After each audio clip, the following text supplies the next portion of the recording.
E já queria perguntar para você, muita gente falando o seu nome para o Supremo Tribunal Federal. Você... Deixa eu botar numa fria já. Você já pensou nisso? Como é que está essa consideração com o Supremo? Não, Não, né? não está nos meus planos, não. Aliás, se colocar, eu acho que é uma coisa até muito feia. Eu acho que os outros que devem te colocar, se for o caso. Tá? Mas eu, sinceramente, não tenho esse projeto, não. Já, vamos dizer, fui na época da presidenta Dilma, foi, de certa forma, meu nome foi considerado, acabou por várias razões não podendo emplacar, mas a vida é feita assim mesmo. Parece que são idas e vindas. E não, a verdade é que eu digo para você, por mim, no meu projeto pessoal, ainda bem, né? Porque hoje eu estou na advocacia, estou bem mais feliz, né? Não tenho medo de ir no Beirute, né? Aqui em Brasília, não tenho medo de ir no boteco, que não levo cadeirado, não levo nada. Né? Então, eu acho que existem muitas trincheiras na luta popular. Né? O Supremo é uma, e é uma estrategicamente muito importante. Mas existem outras. Né? Então, a gente tem que ver a vida desse jeito, né? Tem que ver a vida como uma permanente trincheira de luta. Então, está muito bem. Eu acho que as pessoas que estão colocadas, todas elas são, vamos dizer, têm suas virtudes, né? E cabe ao Lula escolher, ao que tudo indica, está pendendo muito para o Cristiano Zanin, e se for, vai ser uma excelente escolha, né? Porque Cristiano vamos dizer,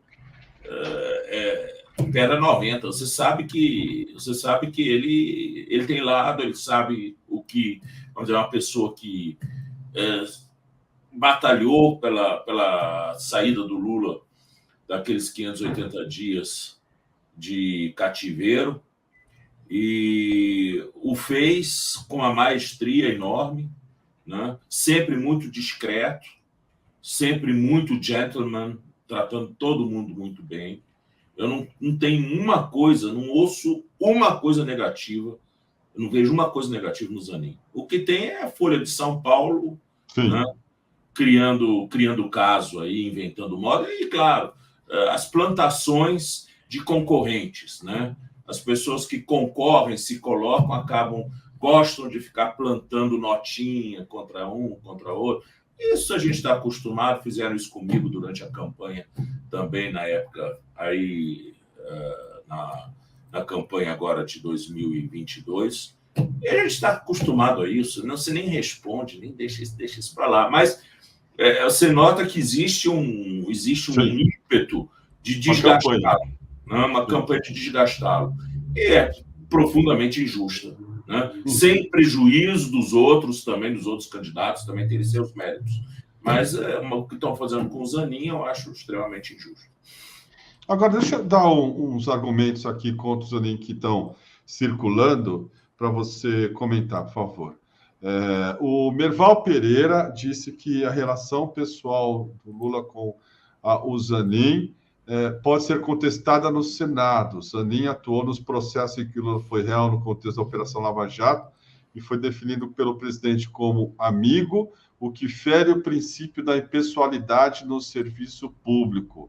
Aí ele fala aqui da Suprema Corte dos Estados Unidos, que é o modelo da Corte Constitucional em que se baseia o Supremo nosso, e como cá nos eu aos presidentes da República nomeiam os ministros. Mas lá o Congresso, sempre equilibrado entre os partidos republicano e democrata, é mais severo ao aprovar as indicações. O ex-presidente George W. Bush não conseguiu emplacar sua advogada. Lyndon Johnson nomeou seu advogado pessoal Abe Fortas e depois tentou fazê-lo presidente da corte. Aí ele vai dizendo aqui, Zanin vai enfrentar na sabatina o senador Sérgio Moro, representando uma trapaça do destino. Moro queria ir para o STF, seu lugar pode estar Zanin, que perdeu todos os julgamentos para Moro, mas pode ganhar a batalha final. E a Folha de São Paulo, como você mesmo citou, listou um monte de juristas e advogados falando que o Zanin, basicamente com esse argumento aí, que isso desvirtua o preceito da magistratura de impessoalidade, que é um princípio constitucional. O quanto que tem de verdade nesses argumentos aí e o quanto que isso é falácia? Olha, para começar, a falácia americana. Vamos lembrar de Robert Jackson. Robert Jackson, né, foi o principal acusador em Nuremberg, né? E ele estava já cotado e já aprovado no Senado norte-americano para ir para a Corte Suprema. E o presidente na época, Roosevelt, tinha indicado o Robert Jackson, que era um advogado de interior, tá? Um advogado de interior, sujeito absolutamente, mas cuidava das coisas do Robert Jackson, do Truman, né? O Truman tinha, a família deles tinha uma loja, eu acho que era de tecidos, não sei o que mais lá no interior, e o Robert Jackson era advogado da família há muito tempo. Ele indicou ele para a Corte Suprema, foi para a Corte Suprema, mas antes disso ele teve que fazer um estágio em Nuremberg, né?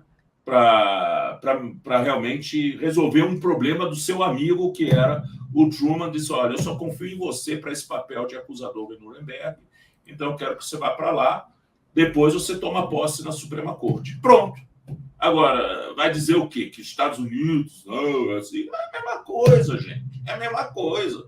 Lá também, quer dizer, é comum. Agora, claro, o Bush não conseguiu porque talvez estava faltando negociar direito, não tinha maioria, né? Às vezes tem isso, né? Por exemplo, o Obama quis indicar uma pessoa e foi indicada e o Senado segurou a indicação dele para deixar a vaga, né, para o Trump, né? Então, isso acontece, porque a briga era o quê? Os chamados liberais contra os chamados conservadores, né? Os democratas sempre indicam os juízes liberais e os republicanos conservadores. Então, ali, eles queriam formar uma maioria conservadora na Corte Suprema. E por isso seguraram o nome do Obama. O Obama não tinha maioria. Mas isso não tem nada a ver com... Porque relações pessoais também se fazem ali. Isso é muito comum e não tem nada de errado. Em princípio, você não indicando seu filho, sua nora, não sei o que mais, né? É normal que você indique uma pessoa do seu conhecimento se você tem confiança naquela pessoa. Você tem que pensar que você vai indicar aquela pessoa não para o seu governo, você vai indicar aquela pessoa para o país, porque aquela pessoa vai ultrapassar o seu mandato, no caso do Lula, né? Vai ultrapassar, ou seja, o ministro que ele for colocar lá vai ter uma função transcendental, não é isso? Vai transcender o mandato do Lula. E ele tem que pensar nisso. Então, claro, ele não vai fazer... A pessoa que eu vou indicar tem que beber cerveja comigo, como o Bolsonaro disse a respeito do Cássio, né? Uhum. Essa foi a definição do ministro que ele tinha que escolher. Não, ele tem que beber cerveja comigo. Isso aí, realmente, isso não é republicano. Isso não é republicano. Tá? Agora, Zanin tem todas as qualificações para ser ministro do Supremo. Tá? É uma pessoa instruída, um excelente advogado, tá? Está na idade certa e é de confiança. Ponto. Acabou. Não precisa de algo mais. E eu não acho que o Senado, no final das contas, vai reprovar. Tá? Isso aí é uma questão de... Claro que você tem que amarrar as pontas direitinho, né? Ir lá senador por senador, mas não acho. Vai ser uma sabatina dura? Vai. Mas a sabatina do Fachin, a sabatina do Barroso foi extremamente dura. Todos eles. A da ministra Rosa também foi extremamente dura, né? E todos eles passaram. Então, não vejo que isso aqui seja impedimento, não. E acho que quem... Logo quem, né? Logo quem falando, né? Se enxerga, né? Se enxerga. Né? Aqueles caras lá, conservadores da mídia hegemônica, que diz assim: Lula decepcionou, né? Falou isso aqui no segundo mandato dele. Lula decepcionou. Decepcionou quem, ô cara pálida? Se você nunca votou nele? Como é que você fala de decepção? Pergunta para os eleitores dele se estão decepcionados com o Lula. Ninguém está. Pronto. Né? Às vezes falava essas bobagens. Ah, porque Lula decepcionou. Decepcionou quem, cara pálida? Você votou nele? Né? Então, eu acho que isso aqui é intriga. É coisa muito baixa, sabe? Muito baixa, muito baixa. Eu sei como é que é isso, porque eu já passei por esse tipo de coisa também. Isso aqui serve, sabe para quê? Para curtir o nosso couro, sabe? Para a gente ficar mais resistente.